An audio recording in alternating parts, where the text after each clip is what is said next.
বেকারত্ব কি শুধু একটা ছেলেই জানে।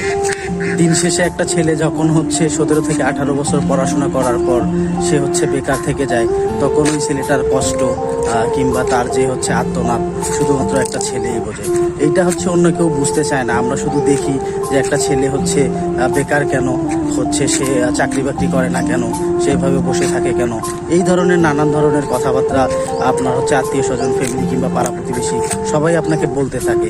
কিন্তু আপনি দিন শেষে যখন একটা ভালো জব পাবেন না, কিংবা একটা ভালো চাকরি পাবেন না, কিংবা একটা ভালো ব্যবসা প্রতিষ্ঠান দাঁড় করাতে পারবেন না, তখন আপনি সবার কাছে হাসির পাত্র হয়ে দাঁড়াবেন। সবাই বলবে, আপনাকে এলাকার লোকজন বলবে যে ওই ছেলেটা এত পড়াশোনা করে কি করেছে, দিন শেষে সে তো বেকার। একটা বেকারকে কেউ পছন্দ করে না। আপনার ফ্যামিলিও আপনাকে পছন্দ করবে না, কিংবা আত্মীয় স্বজন, পাড়া প্রতিবেশী কেউ আপনাকে পছন্দ করবে না। আপনার একটা ফ্রেন্ড যখন আপনার সাথেই পড়াশোনা করে সে যখন একটা ভালো প্রতিষ্ঠানে কিংবা একটা ভালো জব করবে, তখন সবাই তাকে নিয়ে বাহবা দিবে, উপহাস করবে। দিন শেষে আপনাকে জব ছাড়া কেউ দাম দিবে না, কেউ সম্মান করবে না। কারণ এই দুনিয়াটাই স্বার্থপর, যেখানে এই মানুষজন স্বার্থ ছাড়া কোনো কিছুই চিন্তা করে না।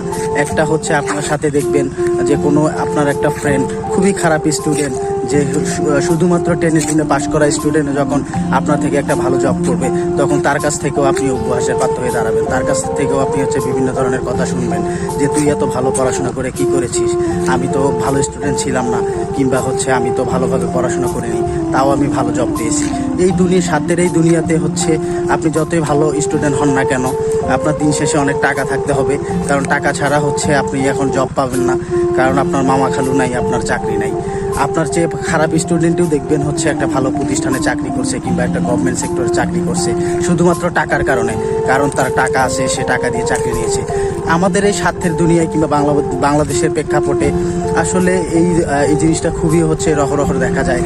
কারণ আপনি যখন দেখবেন একটা ছেলে ঘুষ দিয়ে চাকরি নিচ্ছে, কিংবা তার কোনো লবিং ভালো থাকার কারণে সে ভালো চাকরি পাচ্ছে, কিন্তু আপনার মেধা থাকা সত্ত্বেও আপনি সেই চাকরিটি পাচ্ছেন না। বাংলাদেশে এইটা প্রতিনিয়ত ঘটতে থাকে। এ কারণে অনেক ছেলে ডিপ্রেশনে ভোগে, কিংবা ভালো স্টুডেন্ট হওয়া সত্ত্বেও দেখবেন সুইসাইডের মতো পথ বেছে নেয়।